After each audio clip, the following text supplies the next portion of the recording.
자, 시작하겠습니다. 저는 오늘 발표를 맡은 강태종이고요. 14장, 15장을 할 건데 14장은 저항성 운동의 훈련에 대한 얘기고 15장은 운동의 뭐 이점 이런 느낌으로 생각을 하시면 될 것 같아요. 그래서 15장에 대해서는 그냥 살짝 녹여서 뒷부분에 조금만 얘기를 하도록 하겠습니다. 앞에서 저희 저항성 훈련 말고 유산소 훈련을 많이 한번 얘기를 했을 건데 그거랑 차이가 조금 있고 그 다음에 뒤에 가서는 두 훈련을 한꺼번에 병행했을 때 과연 이점이 있는지에 대해서 한번 생각을 해보시면 좋을 것 같습니다. 저희가 저항성 운동의 효과를 얘기할 때는 세 가지 변화를 얘기를 할 겁니다. 처음에 신경계의 변화, 그다음에 금섬유 특성 변화, 세 번째 유형의 변화 이렇게 얘기를 할 건데 앞에서 우리 다른 친구들이 잘 발표를 해줬는데 근육이 어떻게 탈분극하고 신호를 어떻게 받고 이런 거에 대한 얘기를 조금 더 해볼까 합니다. 탈분극, 재분극, 과분극에 대한 얘기를 많이 했어요. 근데 요 펌프나 이런 거를 조금 더 설명을 하면 좋을 것 같아서 일단 어떤 식으로 탈분극이 되는지에 대한 얘기부터 조금 하고 넘어가려고 합니다. 처음에 저희 요거는 막 전이에 대한 얘기입니다. 이 휴지 전이는 세포 안쪽이 보통 약 마이너스 70mV로 안정된 상태입니다. 이 안정된 상태를 유지하기 위해서 이 나트륨 칼륨 펌프가 전압을 유지하는 작업을 해요.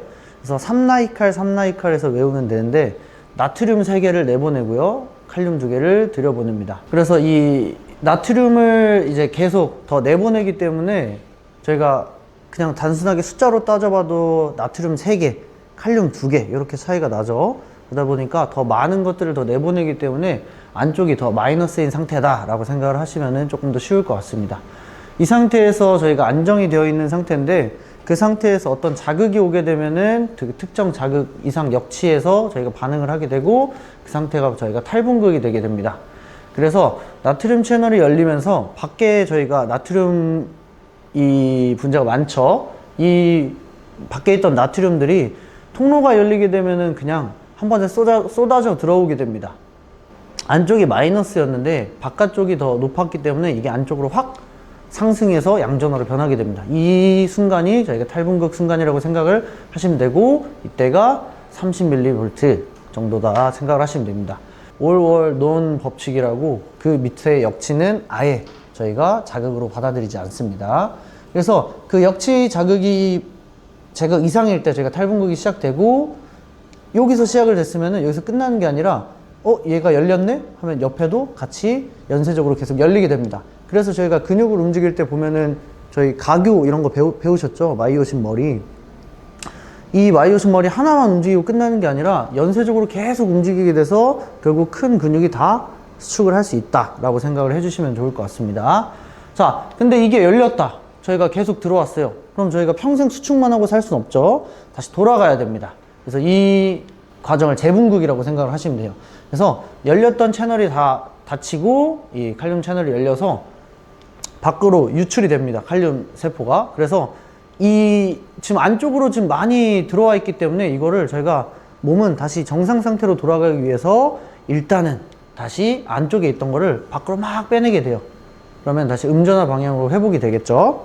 자, 이 상태에서 이 나트륨 펌프도 원래는 계속 나트륨 바깥쪽으로 내보낸다 그랬죠. 그러면은 나트륨 펌프가 열렸던 거를 얘가 커버를 쳐줬다가 얘도 다시 돌아오게 됩니다. 그럼 다 내보내는 작업밖에 안 되게 되죠. 그러면은 일시적으로 더 음전화로 떨어지게 돼요. 마이너스 70mV보다 더 아래로 떨어지게 됩니다. 이때가 과분극 상태고 이때는 다른 자극에 더 이 반응을 하지 않아요. 이때는 뭐 이미 지친 상태이기 때문에 자극이 더 들어온다고 해서 뭐 채널이 열린다거나 수축을 한다거나 하지 않습니다. 이 과분극 상태가 지나게 되고 다시 요 휴지 전이로 다시 돌아오게 됩니다. 이게 전체적으로 탈분극, 재분극, 과분극에 대한 얘기라고 생각을 해주시면 되고요. 자, 두 번째로는 신경에서 근육으로 어떻게 신호를 보내냐에 대한 얘기를 하려고 해요. 뒤쪽에 저희가 신경의 구동성에 대한 얘기를 하는데 보시면은 운동을 하는 거는 근육이죠. 근데 근섬유에서 신경섬유까지가 전체 다 하나의 세포가 아닙니다. 보면은 자, 요거 그림 혹시 알아보겠어요? 그죠? 신경 전달을 하는 겁니다. 근데 저희가 근육을 딱 봤을 때 근원섬유, 근섬유 이런 것들 배웠죠. 이렇게 생겼나요? 이렇게 안 생겼습니다. 그러면은 여기서 아예 그냥 조금 다르게 생긴 애 쪽으로 저희가 보내야 되는데 완전히 붙어 있지도 않고 그 다음에 조금 떠 있기 때문에 여기 사이를 여기서 근육으로 가기 위해서 이렇게 보내주기 위해서 이 과정이 필요합니다. 근데 여기가 떠 있다 보니까 저희가 전기는 붙어 있을 때 통하나요? 떨어져 있을 때 통하나요? 붙어 있을 때 통하죠. 자, 근데 여기는 떨어져 있기 때문에 자, 저희가 전달을 해줄 과정이 필요합니다. 그 과정이 요거라고 생각을 하시면 됩니다. 신경에서는 전기 신호로 활동 전이가 전달되지만 신경 말단과 근육 사이 시냅스 간극은 전기 전도가 불가능하므로 아세틸콜린을 분비시켜서 요 전달을 하게 됩니다. 이 아세틸콜린은 근육 종판에 이 수용체에 결합하게 돼요. 보시면 여기가 신경이죠. 여기서 이 전기 신호로 쭈르륵 오다가 여기서 요 아래로 들어가야 돼요. 근데 이게 안 되기 때문에 여기서 아세틸콜린을 분비하게 돼서 요 결합체에 결합을 하게 되고요. 결합을 하게 되면은 이때부터 나트륨 유입에 의한 종판 전이를 발생시킵니다. 이때가 탈분극의 시작이라고 생각을 하시면 됩니다. 그래서 이때에 저희가 전이를 종판 전이라고 말을 하고 종판 전이를 발생시킨다 이렇게 생각을 하시면 되고요. 이때부터 근육 활동 전이가 생성이 됩니다. 근데 이 근육 활동 전이는 T세관을 통해서 전달이 되고요. 이게 이 칼륨 방출 유도하고 그 결과 근육 수축이 일어납니다. 요거에 대한 얘기는 조금 이따 또 뒤에서 할 건데 꼬여있던 액틴을 풀어서 마이오신 머리가 붙을 수 있도록 하는 게 요겁니다. 그래서 간단하게 얘기하면은 저희가 처음에 탈분극, 재분극, 과분극을 배웠죠. 근데 그게 일어나기 위해서는 신경에서부터 근육으로 신호를 줘야 되는데 신호를 줄 때 전기로만 오는 게 아니라 중간에 요런 화학 신호에서 전기 신호로 바꾸는 요 과정이 필요하다.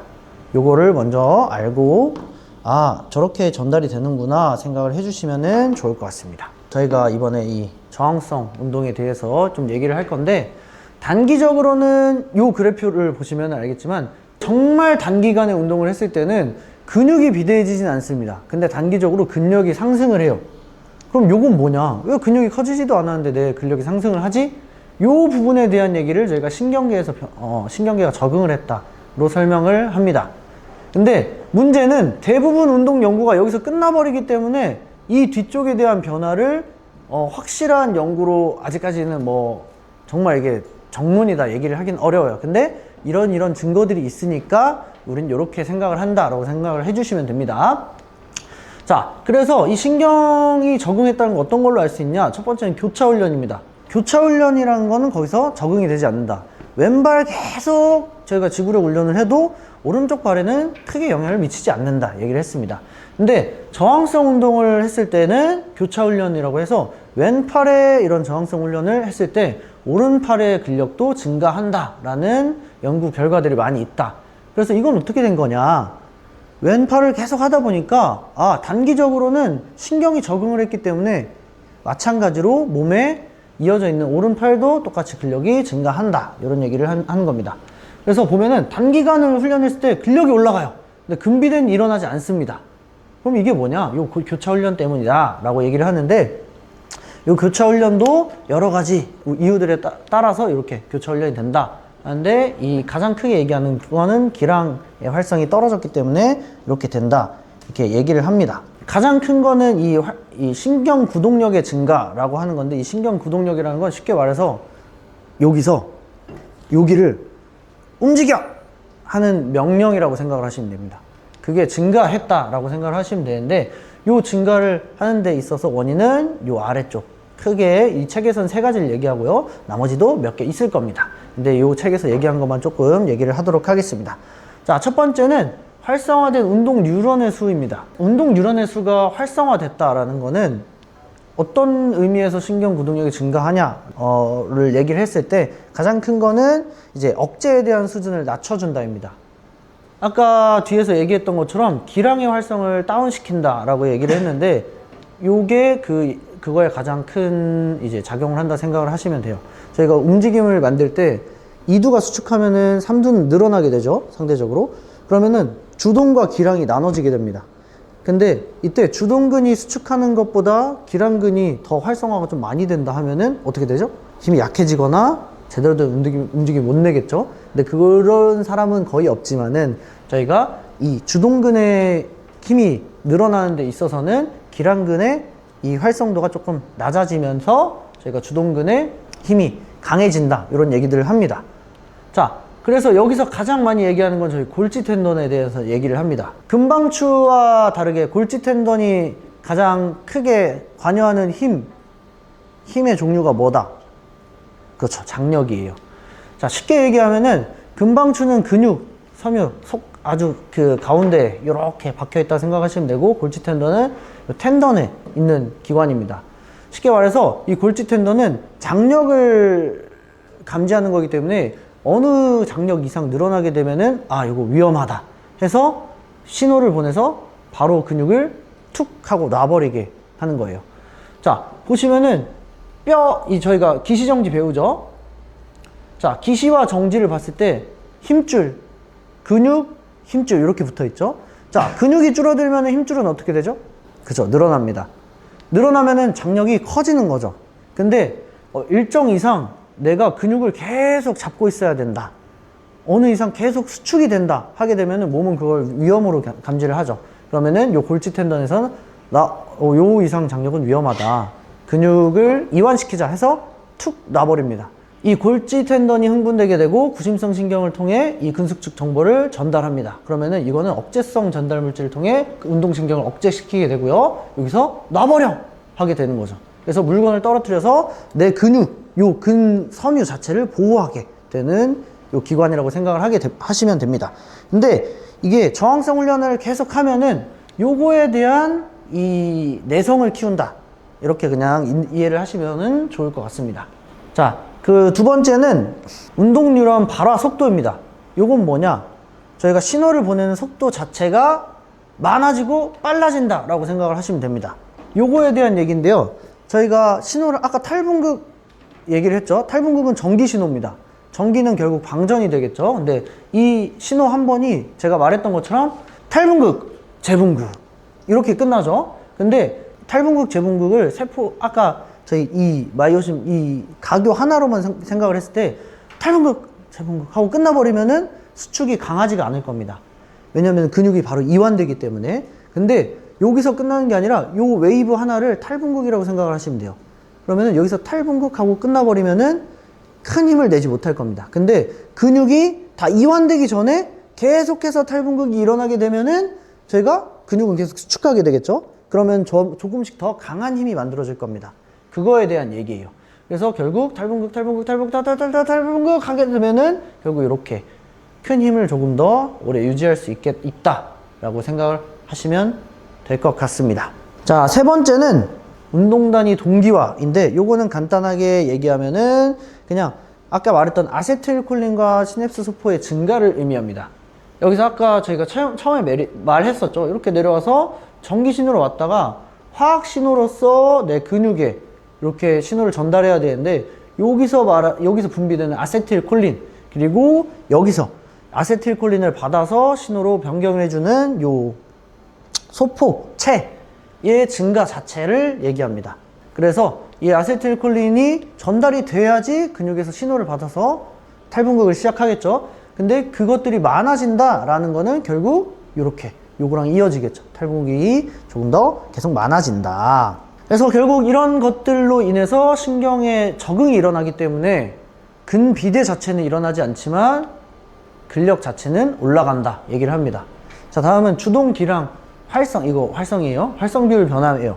근데 요거는 어쨌든 연구를 해보니까 주동근과 기랑근의 활성 비율이 주동근은 올라가고 기랑근은 떨어지는 것 같아, 이런 연구 결과들이 나왔어 라고 했는데, 이건 역시 마찬가지로 대부분의 운동 연구가 여기서 끝났고 크게 뭐 오래 지속하는 연구들이 거의 없어요. 그렇기 때문에 확실한 얘기는 아닙니다만은 그래도 우리는 이런 증거는 있기 때문에 활성 비율이 달라질 것이다 라고 생각을 해주시면 좋을 것 같습니다. 자, 다음은 저희가 근섬유에 대한 변화에 대해서 얘기를 할 건데요. 근섬유 특성 변화를 얘기하기 전에 간단하게 얘기하면은 속근, 지근 이렇게 있는데, 여기서 비교적 최근에 요게 있다 이렇게 조금 이제 밝혀졌고요. 저희가 요렇게 이렇게는 이제 변형이 일어나는데 여기서 이렇게나 여기서 이렇게는 변형이 안 됩니다. 자, 그래서 많이 운동을 저희가 이 막 유산소성 운동을 많이 하면은 속근에서 요렇게 변화는 되는 거를 이제 확인은 했는데 이것도 뭔가 저희가 뭐 이 생검하듯이 이렇게 파서 검사를 할 수는 없기 때문에 큰 이제 증거로 보기는 어렵습니다. 그래도 이렇게 변화는 한다라는 증거는 있다라고 생각을 해주시면 됩니다. 근데 재밌는 거는 요거는 쥐에서는 요게 된다고 해요. 그래서 인간만 이렇게 된다라는 얘기가 있습니다. 아무튼 자, 근섬유 특성 변화입니다. 자, 첫 번째는 개별 섬유의 생성 힘 증가, 두 번째는 총 섬유 증가, 세 번째는 기존 섬유의 크기 증가가 됩니다. 그래서 이 개별 섬유의 생성 힘 증가라는 거는 아까 말했던 거랑 좀 비슷하다고 생각을 하시면 될 것 같은데, 이 액틴, 마이오신, 각요 개수와 크기가 증가한다라는 얘기. 자, 두 번째로는 이렇게 섬유 자체가 증식을 했다는 거고, 세 번째로는 이 크기가 증가했는데 요거는 근원 섬유의 크기가 많아졌고, 이건 액틴, 마이오신, 필라멘트가 많아졌다라고 생각을 해주시면 될 것 같습니다. 자, 첫 번째는 근섬유 특정 장력에 대해서 얘기를 하는 건데요. 자, 제가 아까 말했었죠. 각요. 이 마이오신 연결교가 액틴 세사에 부착을 하게 됩니다. 근데 처음에 부착을 할 수 있냐? 아니요, 처음에 부착은 할 수 없습니다. 요 위에 있는 요 액틴 세사가 처음에 꼬여 있어요. 꼬여 있기 때문에 여기서 요거 탁 붙는 게 불가능합니다. 근데 아까 말했던 저희가 칼륨 이온이 딱 오면서 트로포마이오신 요 구조를 풀어주게 돼요. 그러면 요게 이렇게 싹 풀립니다. 풀리면은 이 액틴 세사가 드러나게 되고, 이때 마이오신 머리가 붙을 수 있다, 이렇게 생각을 해주시면 됩니다. 어쨌든 이렇게 되고 마이오신 머리가 축이 되어서 액틴 세사를 당깁니다. 이렇게 당기게 되죠. 자, 그렇게 되면서 저희가 수축을 하게 되고요. 새로운 ATP가 부착하면서 이게 떨어지고 다시 나눠지고, 요거를 계속 반복하게 됩니다. 자, 그래서 얘 하나가 한 번 이러고 끝나는 게 아니라 붙었다 떨어졌다, 붙었다 떨어졌다, 붙었다 떨어졌다, 이렇게 해서 저희가 근육이 수축을 하게 되고, 요 과정이 많아지면 많아질수록 근육은 더 강하게 수축을 하겠죠. 자, 어쨌든 이 특정 힘 생성은 요런 것들이 이제 힘이 강해진다라고 생각을 하시면 됩니다. 많이 붙고요. 근데 요거는 속근에선 잘 일어나지 않는다고 합니다. 미미하게 일어나고 지근에서 일어난다고 해요. 그래서 저항성 훈련으로 특정 힘 생성의 증가가 나타나는 건 명확하진 않지만, 단면적당 액틴, 마이오신 늘어나는 게 원인은 아니다, 그건 늘어나지 않는다라고 해요. 근데 그러면은 좀 이상한 게 있습니다. 아까 개별 섬유 생성이 증가됐다는데 이거랑 뭐 똑같은 거 아니야? 라고 생각하실 수 있는데, 이 위에 거는 근비대에 대한 얘기입니다. 이 세사 하나하나 라는 게 아니라 이 근섬유에 대한 얘기입니다. 그래서 요거는 얘네 힘 자체에 대한 얘기를 하는 거고, 아까 그거는 이 비대에 대해서 요걸 한 덩어리로 봤을 때 요 단위에 대해서 얘기를 하는 거예요. 다음은 과형성입니다. 이 과형성에 대해서는 두 가지 얘기가 있습니다. 하나는 분지에 대한 얘기예요. 하나가 원래 있었는데 두 개로 나눠져서 이게 섬유가 더 많아졌다 라는 얘기고요. 하나는 저희가 저번에 얘기했던 위성세포에 대한 얘기인데, 위성세포 자체가 근핵을 만들어줘서 그게 새로운 섬유를 만들어준다. 그래서 하나는 분리증식, 하나는 위성세포.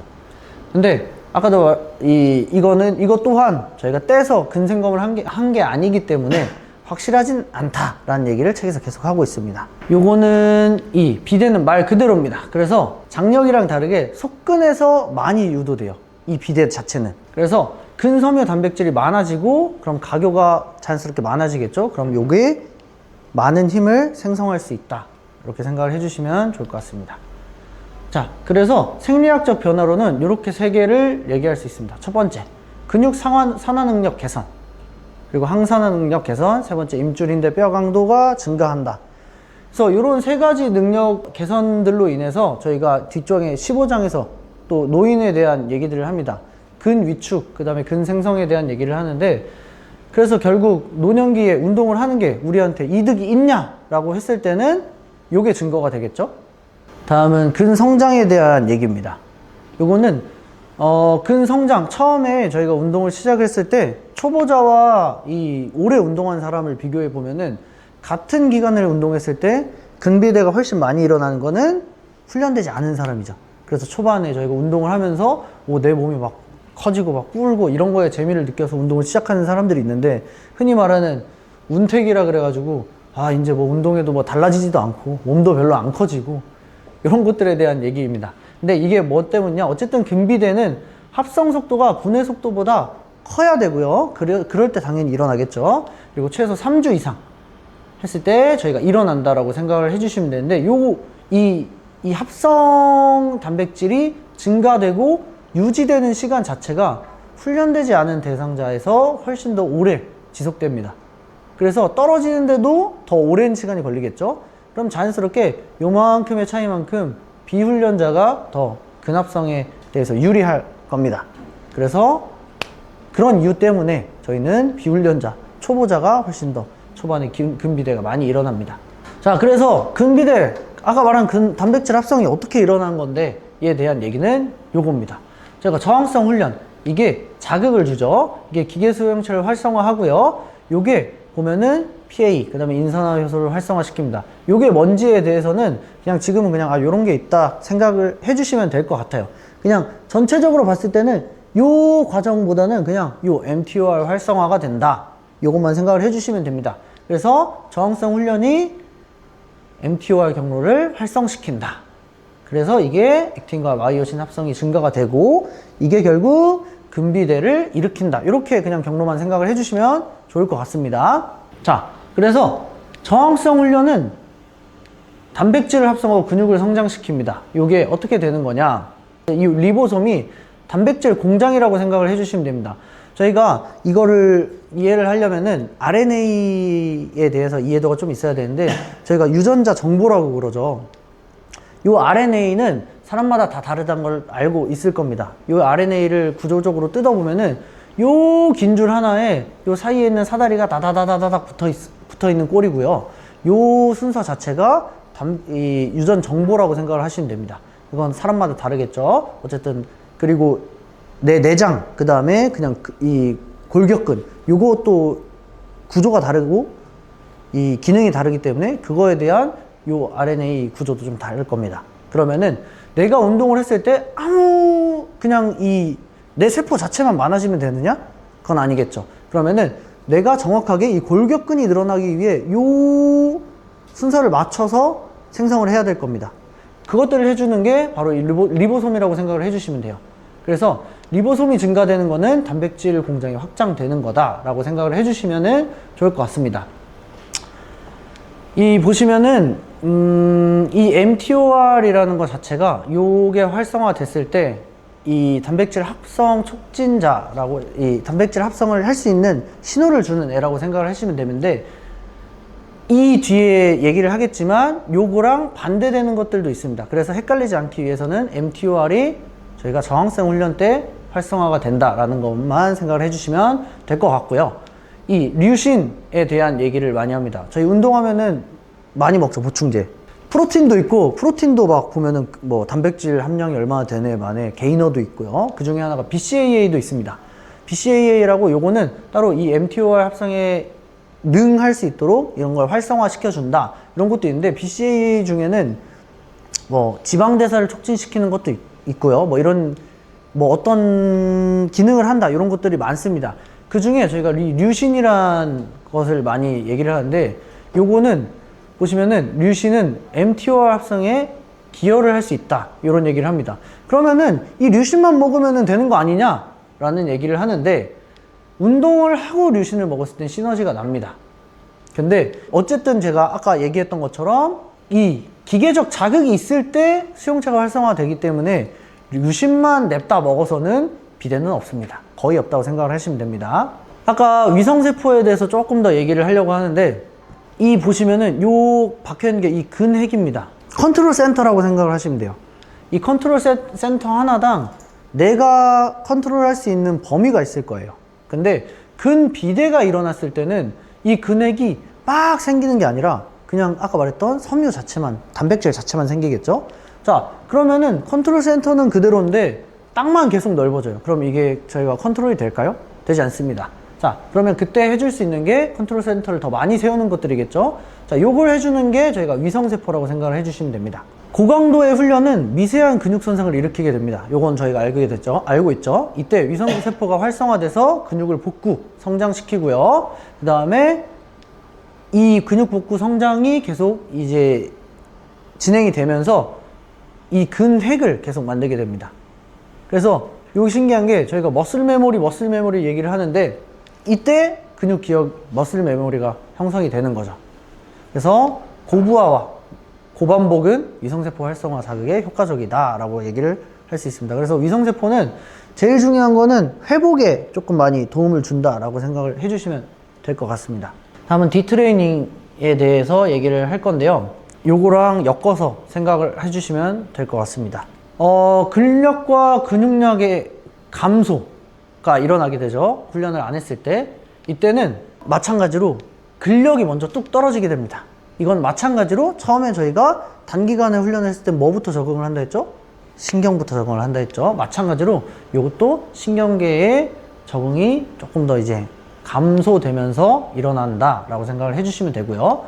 훈련이 된 사람의 경우에는 이미 이 기억을 하고 있고 위성세포가 근액도 만들어 놓고 이렇기 때문에 재훈련 시에 빠른 회복이 되게 됩니다. 요걸 저희가 이 책에서는 머슬 메모리라고 얘기를 하고 있습니다. 그래서 저항성 훈련의 효과는 운동 중단 후에도 상당 기간 유지가 되고 이때 재훈련이 들어가게 되면 빠른 회복이 일어나게 됩니다. 이것들은 다 근육 기억과 신경 적응 덕분이고요. 부상 상황에서 저희가 선수들을 훈련시킬 때 부상됐다고 뭐 오랜 시간 쉬게 되면은 근 위축도 훨씬 더 많이 일어나죠. 당연한 얘기죠.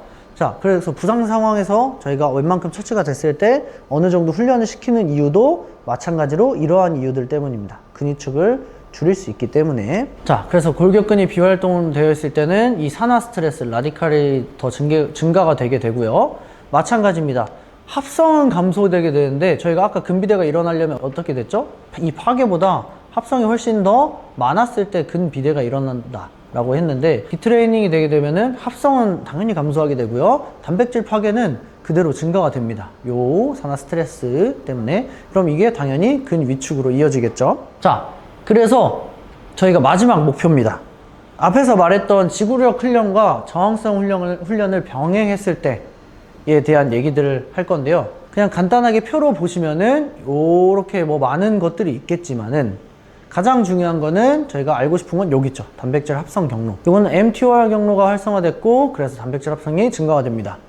근데 보면은 경로 이름이 달라요. 저항성 훈련 말고 저희가 지구력 훈련 얘기했을 때 가장 크게 저희가 적응되는 부분들에 대해서 뭐뭐 얘기를 했었죠? 그냥 간단하게 생각하면 지구력 훈련 때는 산소를 많이 쓰지. 그럼 산소를 많이 받아들일 수 있도록 몸이 변화하겠죠? 자, 산소를 많이 받아들인다는 거는 미토콘드리아가 생성이 되겠죠? 그리고 이 모세혈관도 많이 증가가 되겠죠. 왜냐? 산소는 결국 뭐를 통해서 가죠? 혈액을 통해서 가죠. 그럼 혈액이 구석구석 많이 더 공급이 될 수 있도록 몸이 변화를 하겠죠. 자, 이런 얘기들을 하죠. 자, 그래서 지구력 훈련을 많이 했을 때는 요 경로가 활성이 되고 어떻게 된다? 미토콘드리아 생성이 더 증가가 된다.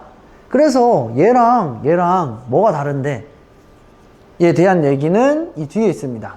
자, 보시면은 간단하게 얘기하면은 이 mTOR 요 경로랑 뒤에서 말한 AMPK 경로랑 결국 부딪히게 됩니다. 지구력 훈련과 저항성 훈련을 병행했을 때는 둘 다 활성화가 되겠죠. 저희가 이 경로 자체가. 근데 이때 계속 충돌이 일어나요. mTOR 이 활성을 얘가 방해를 하게 됩니다. 그래서 요거를 저희는 이 간섭이라고 얘기를 해요. 훈련 간섭. 자, 이 유산소를 계속 하게 되면은 AMPK가 활성화되고 이렇게 활성화된 물질 자체가 mTOR 이 활성도 자체를 억제하게 됩니다. 그러게 되면은 얘가 억제되게 되면 어떻게 되겠죠? 단백질 합성에 방해가 되겠죠. 그래서 저희가 이 병행 훈련 자체는 근비대에 조금 안 좋은 영향을 미친다 라고 얘기를 합니다. 근데 이것도 마찬가지로 물론 이게 무조건 정론이다 라고 얘기를 한다기보다는 요런 것들로 인해서 이렇게 방해가 된다, 이런 증거들이 발견이 된다, 아 그냥 뭐 방해가 되는구나 생각을 해주시면 좋을 것 같고, 각자 어떤 경로를 통해서 합성이 되고 생성이 되는지 요거에 대한 얘기만 조금 더 기억을 해주시면 좋을 것 같습니다. 자, 오늘은 목입니다. 간단하게 저희 목의 뼈부터 보시면은 많이 배우셨죠, 다. 자, 저희 여기서 요 C1, C2에서 움직임을 거의 많이 내고 이 밑으로 경추들이 보조하는 식으로 움직임을 좀 낸다 생각을 하시면 됩니다. C1과 C2는 각각 조금 다른 척추뼈들과 조금 다른 생김새를 가지고 있습니다. 이 생김새에 대해서는 조금 뒤에서 얘기를 하겠지만은 저희가 뼈의 가장 기본적인 기능을 생각해 봤을 때 제일 중요한 거는 첫 번째로 움직임을 만들었을 때 그 관절 범위만큼 갈 수 있는 가동의 기능이 하나 있고요. 두 번째로는 뼈는 가장 중요한 기능으로서 단단하게 좀 보조해주고 지탱해주는 기능을 합니다. 그래서 많이 지탱을 해야 되는 방향대로 저희가 이렇게 형성이 되게 되는데, 그런 의미에서 C1, C2는 좀 많이 좀 다른 것보다 작고 얇습니다. 그래서 얘네들의 주요 기능은 조금 더 지탱보다는 움직임에 조금 더 집중이 되어 있다고 생각을 해주시면 좋을 것 같습니다. 자, 그래서 경추, 흉추, 요추에 대해서 조금 따져보면은 아까 말씀드린 것처럼 크기들도 조금씩 다르고요, 두께도 조금씩 다릅니다. 그래서 상추 경부 같은 경우에는 움직임을 주로 만들어내고요, 하부 경추 같은 경우에는 그걸 보조해주는 식으로 좀 많이 나오고, 흉추 같은 경우에는 안에 내장기를 좀 많이 보호해주고 가동이 나오긴 하지만 비교적 제한이 됩니다. 마지막으로 요추는 가장 두껍고 하중을 많이 견뎌야 되기 때문에 좀 크고요, 움직임이 좀 많이 좀 제한이 되어 있습니다. 회전이나 이런 것들도 많이 제한이 되어 있고 디스크도 조금 많이 터지는 부분이죠. 그만큼 요 많이 안정화하는 관절에 가깝다고 생각을 해주시면은 좋을 것 같습니다. 이 디스크 작용과 퇴행성 변화에 대해서 얘기를 하는데, 흔히 저희가 디스크라고 얘기를 하죠. 디스크는 이 관절뼈 사이사이에 있는 연부 조직을 얘기를 하는데, 압박에 대한 이 분산을 시켜주고요. 아까 저희 보시면은 뼈끼리 이렇게 맞물려 있으면은 움직임을 냈을 때 어떻게 되죠? 뼈끼리 부딪히게 되겠죠. 그렇게 되면은 구조적으로 나올 수가 없습니다. 그럼 요 사이사이에 저희가 완충작용을 해줄 수 있고 움직임을 내줄 수 있는 물렁물렁한 조직이 있어야 되겠죠. 그게 디스크라고 생각을 해주시면 됩니다. 그래서 뒤로 굽히거나 앞으로 굽히거나 할 때 요 디스크도 그 방향대로 조금씩 얇아졌다가 이게 방석처럼 왔다 갔다 해준다고 생각을 해주시면 좋을 것 같습니다. 그리고 요 경추는 요추보다 훨씬 더 얇고 약합니다. 그래서 이 허리 같은 경우에는 움직임에 제한이 있는데 불구하고 저희가 전단력이나 갑작스러운 회전에 의해서 조금 많이 손상이 있다라고 생각을 해주시면 좋은데, 이 경추 같은 경우에는 그거보다 좀 더 자유로운 움직임이 더 많고, 마찬가지로 이 구조적인 문제에 대해서 부담을 많이 받지만 훨씬 더 얇고 약하기 때문에 그런 부분에서 조금 손상이 많이 있을 수 있습니다. 그래서 나이를 먹고 이렇게 되면은 요 디스크는 자연스럽게 얇아지게 됩니다. 얇아지게 되고 요게 닳게 되는데, 요게 저희가 퇴행이라고 얘기를 하죠. 그러면은 퇴행이 됐을 때는 요게 얇아지게 되죠. 그러면은 이게 무조건 저희가 통증이 될까요? 그건 아닙니다. 요 얇아지는 거에 대해서는 자연스러운 현상이게 되고, 뒤쪽에 얘기할 때는 신경에 대해서 좀 얘기를 할 건데, 그 신경들을 압박하거나 누르게 되거나 아니면은 이 목에 이 근육들을 긴장시키게 되면서 저희가 통증이 나타나는 경우들은 있습니다. 근데 꼭 퇴행이 통증과 연관된다고는 할 수 없습니다. 자, 그래서 디스크 탈출에 대해서 몇 가지 단계가 있습니다. 그 중에서 이렇게 보시면은 처음에는 요 돌출, 여기 조금 이렇게 나와 있죠. 이 섬유태 바깥으로 나오진 않는 형태가 있고요. 두 번째, 탈출, 조금 이 나온 정도. 근데 이게 얼만큼 나왔느냐에 따라서 이렇게 나누게 됩니다. 세 번째는 아예 분리가 되게 됩니다. 이게 터져 나와가지고 흘러내렸다라는 표현을 많이 합니다. 근데 흘러내리게 되면은 이 밖으로 나와 이 물질들이 보통 뒤로 터지기 때문에 이 뒤쪽에 있는 신경들을 많이 눌러서 그게 통증을 만들기도 합니다. 근데 마찬가지로 이렇게 저희가 섬유태 바깥으로 튀어나온 경우에는 어떤 식으로 튀어나왔냐에 따라서 통증을 만들기도 하고 아니면 통증을 모른 채 살아가시는 분들도 있습니다. 어쨌든 저희가 디스크랑 그냥 요 근육의 뻣뻣함이랑 가장 먼저 구별하는 방법으로 많이 물어보는 게 있죠. 혹시 다리 저리세요? 이런 걸 많이 물어보는데, 그 다리 저리세요를 물어보는 이유도 이렇게 탈출한 것들이 신경을 누르느냐 안 누르느냐에 가장 좀 직관적으로 알 수 있는 질문이기 때문에 그렇게 얘기를 합니다. 다음은 요 목 근육에 대해서 있는데 정말 많아요. 제가 첫 시간에 했던 게 딱 두 가지가 있습니다. 요거 목빗근, 그 다음에 저희가 요 뒤에 보이는 요 윗머리 빗근 요쪽, 여기를 후드 하근 쪽 얘기를 했는데, 요거 두 개를 제외하고는 저희가 직접적으로 촉질을 한다거나 뭔가 분리를 해서 만진다거나 하는 거는 사실상 조금 많이 힘듭니다. 근데 직관적으로 내가 어떻게 좀 촉질을 해서 구분을 할 수 있는 거는, 가장 쉬운 거는 요 목빗근이죠. 그 다음에 뒤쪽에 있는 옥시피탈 본 바로 잡아서 하는 후두하근 정도 잡아주는데, 정확하게는 그것도 후두하근은 아닙니다. 근데 저희가 그 뒤쪽으로는 여기 보시면은 신경이 이렇게 올라가게 됩니다. 보시면 여기 엄청 근육이 많이 붙어 있죠. 근데 이 아래쪽으로 신경이 지나가기 때문에 여기를 잡아서 이완을 시켜줬을 때 저희가 얻을 수 있는 이런 이점들이 있기 때문에 그냥 편하게 여기를 좀 많이 잡습니다. 그래서 이 신경들이 뒤로 이렇게 많이 올라가기 때문에 보통 두통, 그 다음에 편두통, 이런 것들이 많이들 목에 근육에서부터 시작하는 경우가 많습니다. 자, 그리고 하나 더 얘기를 하자면은 요 목빗근 아래로는 저희가 혈관이 흐릅니다. 쇄골하근도 이쪽으로 흐르고요. 그다음에 동맥, 정맥도 이렇게 흐르는데, 이 목빗근이 단축되면 단축될수록 저희가 머리는 앞으로 빠지게 되고요. 요게 조금 더 뻣뻣해지면은 요 안쪽에 있는 기관들까지 다 누르게 됩니다. 그렇게 되면 마찬가지로 호흡도 좀 많이 거칠어지시는 분들도 많고요. 두통도 마찬가지로 생기게 됩니다. 그래서 요거 두 개 조금 많이 생각을 해주시면 될 것 같고, 나머지 근육들에 대해서도 당연히 조금 외우고 있으시면 좋습니다. 다음은 이렇게 목뼈 신경작용에 대해서 얘기를 하는데, 크게 얘기를 하면은 이 척수에서 나오는 요 가지를 크게 앞가지, 뒷가지 이렇게 나눕니다. 그래서 앞가지 같은 경우에는 팔다리로 연결이 됐다 생각을 해주시면 되고요. 뒷가지 같은 경우에는 뒤쪽에 국소 통증 이런 것들을 많이 느끼는 신경이라고 생각을 해주시면 됩니다. 자, 근데 여기서 하나 신경 써야 되는 건 요 루스카 대도리 신경이라고 있는데, 요거는 앞가지, 뒷가지라기보다는 요 앞가지 요 시작 보시면은 나와서 앞신경 뿌리 신경근 이렇게 얘기를 하죠. 벤트럴 루트, 여기서부터 분지를 해서 교감신경이랑 붙어 있습니다. 그럼 요게 다시 안쪽으로 들어와서 척수로 돌아오게 되는데, 그래서 좀 되돌이 신경이라고 얘기를 하는데, 요거는 이 디스크 인대의 통증이랑 매우 연관이 좀 많습니다. 그래서 저희가 어디가 뭐 뻐근하고 아프고 디스크 쪽에 좀 통증이 느끼고 하는 것들은 다 요 루스카 되돌이 신경이랑 연관이 있다라고 생각을 해주시면 되고, 요거는 앞가지냐 뒷가지냐 라고 얘기를 했을 때 앞가지 쪽에서 분지는 하지만 앞가지라고 생각하시면은 틀립니다. 자, 다음은 목의 운동입니다. 저희가 목의 운동 몇 가지가 있죠? 그래서 굽힘, 펴움, 가쪽, 그 다음에 돌림 이렇게 있죠. 자, 보시면은 굽힘에 대한 얘기이고요. 여기 아까 말했던 C1, C2에 대해서 어떻게 늘어나느냐, 이 뒷골이 뒤통수의 관절 주머니가 늘어나면서 요 사이를 이완시켜 주기 때문에 저희가 가능한 거다. 그리고 마찬가지로 편 같은 경우에도 요 관절 주머니가 여기는 늘어나고 여기는 줄어들고 어쨌든 이렇게 돼서 저희가 나올 수 있는 거다. 그래서 이 각도에 대해서는 저번에도 얘기를 했지만은 책마다 다르고요.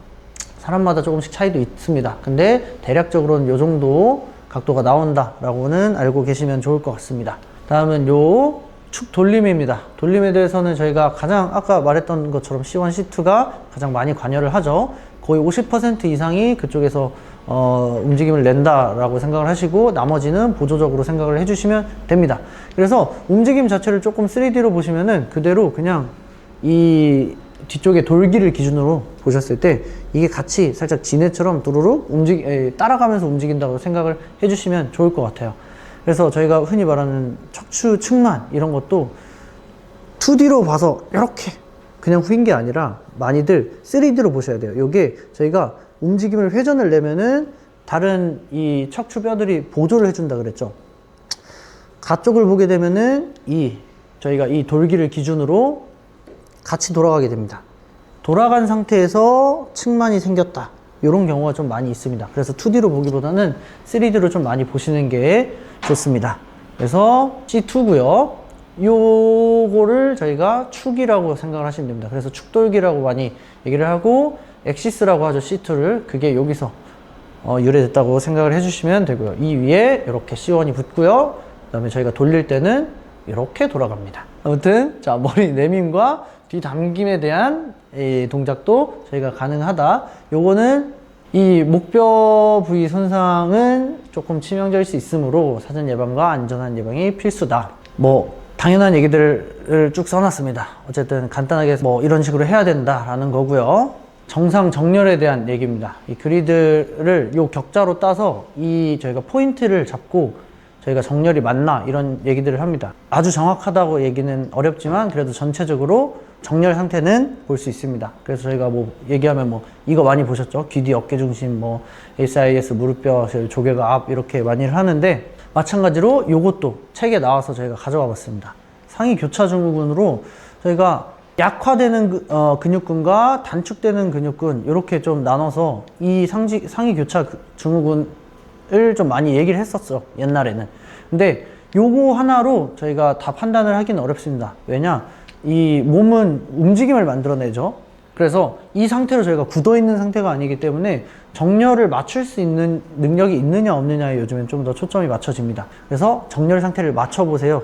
이렇게 저렇게 맞추세요 해서 그 능력이 있느냐 없느냐에 따라서 조금 많이 측정을 하게 됩니다, 요즘에는. 자, 그래서 이번엔 연관통에 대해서 얘기를 할 건데, 신경이 요거를 그냥 신경얼기라고 생각을 하시면 됩니다. 이 목에서부터 쭉 나와서 제가 아까 말했던 가지들이 이 팔까지, 그 다음에 길게 얘기하면 요 다리까지 이어지게 되는데, 보통 목에 대한 통증이나 이런 게 오래되게 되면은 팔로 좀 많이 내려갑니다. 그래서 목뼈에서 연관통이 날 수 있는 게 요 머리, 제가 아까 말했죠, 요 두통부터 요 팔 저림, 그 다음에 알 수 없는 힘 빠짐, 요렇게까지 저희가 측정을 하게 되고요. 두 번째로는 전체적으로 근육에서 연관통이 어떻게 나올 수 있느냐 인데, 요것도 그냥 참고만 하시면 좋습니다. 뒤쪽에서 목이 약해지면은 저희 국소 통증은 저희가 뒷가지 쪽에서 많이 나온다 그랬죠. 그래서 뒤에서 좀 많이 측정을 할 수 있고, 세 번째로는 중심화, 말초화입니다. 이게 뭐냐? 중심화는 그냥 말 그대로 통증이 중심 쪽으로 가고 있다, 통증이 말초 쪽으로 가고 있다 라는 얘기인데, 아까 말했던 것처럼 오래되고 만성이고 심할수록 좀 많이 영향을 미치겠죠.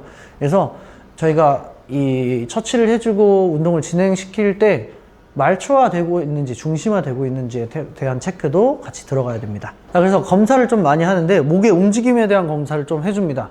그래서 첫 번째로 능동, 수동, 그 다음에 저항, 근육 분절 검사 이렇게 하는데, 간단하게 생각하시면 능동은 너 움직여봐, 수동은 내가 움직여 볼게, 저항은 버텨봐, 그 다음에 근육 분절은 삼각근이든 뭐 가시위근이든 그 분절에 따라서 검사를 하는 방법들을 얘기를 합니다. 그래서 이건 뒤쪽에서 얘기를 할 거고요. 이 몇 가지 이런 손상에 대해서 가져왔는데, 첫 번째로는 목뼈 협착증입니다. 보시면은 목뼈 부위 요런 부분들이 협착이 되어 있죠. 이런 경우에는 수염이나 이런 거랑 조금 다르게, 디스크랑 다르게 협착증은 좀 반대로 운동을 좀 시키는 경우가 많습니다. 그래서 뭐 디스크는 뭐 앞으로 숙이면 안 돼요, 뭐 뒤로 하면 안 돼요, 뭐 이런 얘기들을 많이 하는데, 협착증은 조금 반대로 앞으로 숙이는 운동들을 조금씩 시키는 경우도 있습니다. 다음은 추간판 탈출, 저희가 흔히 말하는 디스크에 대한 얘기죠. 자, 요걸 보면은 이게 탈출, 이렇게 뾰족 이렇게 나온 게 요게 탈출인데, 요 나온 정도가 이 뒤쪽에 있는 요 신경을 얼마나 누르는지에 따라서 통증 정도가 정해집니다. 흘러내리지 않아도 요게 볼록 나오면은 꽤나 아파요. 아무튼 이 디스크들도 요즘에는 좀 많이 비수술적 처치를 좀 많이 합니다. 그래서 이 디스크가 자연적으로 흡수될 수 있는 능력이 있다라는 게 요즘 얘기이기 때문에, 이 흡수될 수 있는 운동이나 처치나 이런 보완 방법들을 좀 많이 해주는 편입니다. 그래서 흡수가 되면 좋고, 흡수되지 않는 경우에는 조금 수술적 처치를 좀 하는 경우들이 있습니다. 다음은 요 스페셜 테스트인데, 자, 이거는 팔신경얼기 손상에 대한 건데, 아까 말했던 것처럼 요 부분에서 이렇게 이 신경들이 막 내려오는 걸 저희가 팔신경얼기라고 얘기를 합니다. 자, 저희가 신경이 손상이 됐으면은 저희가 환측 부위에 대해서 한번 늘려보는 검사라고 생각을 하시면 돼요. 자, 사진처럼 고개를 잡고 이렇게 해서 그냥 늘린다 생각을 하면 되는데, 그냥 간단하게 하면 되고, 이 모든 검사가 이 뒤에도 마찬가지고 좀 누르고 좀 벌리고 압력을 가하는 거기 때문에 저희 다른 검사보다 조금 더 살살 하시면 좋을 것 같아요. 목을 축구시킨 다음에 한측 어깨에 하방 압력을 가하고, 마찬가지로 팔과 어깨에 대해서 통증이 일어나면은 그건 양성이라고 생각을 해주시면 됩니다. 두 번째로는 요 시티드 자세에서 서비컬 컴프레션 테스트인데, 그냥 눌렀을 때 마찬가지로 팔과 어깨에 통증이 있으면은 마찬가지로 양성입니다. 이렇게 세 개만 한번 해보겠습니다. 이걸 이렇게 잡고 그냥 그대로 잡고 이거를 그냥 위에서 아래로 눌러주면 돼요. 이렇게. 그래서 보통 그냥 살짝 잡고 여기를 제대로 지지를 해주고, 그 그 다음에 모든 검사자가 힘이 잘 제대로 들어가야 돼. 조절을 해야 돼서 누르는 것도 마찬가지로. 그래서 딱 수직으로 힘이 들어갈 수 있게 해주면은 좋습니다. 고생하셨습니다. 수고하셨습니다.